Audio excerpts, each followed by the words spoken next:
وزیراعظم شہباز شریف دی اپوزیشن بینچاں اتے جا کے حزب اختلاف رہنماواں دے نال ملاقات۔ وزیراعظم دی ہدایت اتے وزیر خزانہ دی اپوزیشن وفد دے نال ملاقات۔ NFC ایوارڈ بجٹ تے تمباکو تے مجوزہ ٹیکس تے تفصیلی تبادلہ خیال۔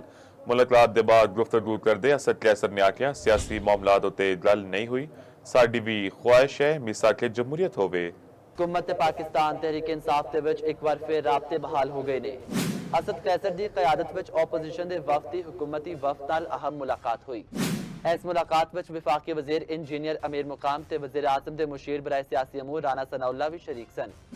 اپوزیشن دے وفد نے ضم شدہ اضلاع، NFC ایوارڈ، بجٹ تے تمباکو تے مجوزہ ٹیکس دے حوالے نال اپنے تحفظات دسے۔ ملاقات تو بعد میڈیا نال گل بات کردیاں اسد قیصر نے آکھیا کہ پاکستان تحریک انصاف میثاق جمہوریت لئی تیار ہے۔ ہم چاہتے ہیں کہ ملک میں میثاق جمہوریت ہو۔ میثاق جمہوریت کا مطلب یہ ہے کہ سب کو جو ہے نا لیول پلینگ فیلڈ ہو، کسی کے ساتھ جو ہے نا انتقام نہ ہو، عدلیہ آزاد ہو، اور ملک میں پارلیمنٹ جو ہے نا سیمن میں وہ مضبوط پارلیمنٹ ہو۔ تو ہم ایک حقیقی جمہوریت کے لیے، ٹرو ڈیموکریسی کے لیے ہر وقت بات کرنے کی تیار ہیں۔ دوجے پاسے رانا ثناء اللہ نے انکشاف کیتا کہ حکومت نے PTI نو سیاسی مذاکرات دی باقاعدہ پیشکش کی ہے۔ سیاست میں ڈائلاگ جو ہے یہ ایک بنیادی چیز ہوتا ہے اور جمہوریت کی بنیاد ہی اسی پہ ہے۔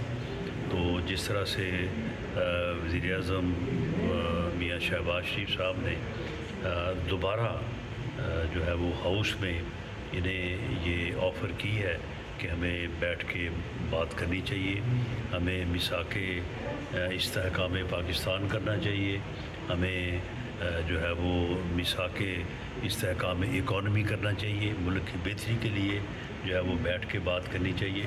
رانا ثناء اللہ دے مطابق وزیر خزانہ محمد اورنگزیب نے فاٹا تے پاٹا نال متعلق ٹیکس معاملے بارے IMF نال گل بات کرن تے اپوزیشن دے تحفظات دور کرن دی یقین دہانی کرائی ہے۔ اسامہ اقبال، چوپال، اسلام آباد۔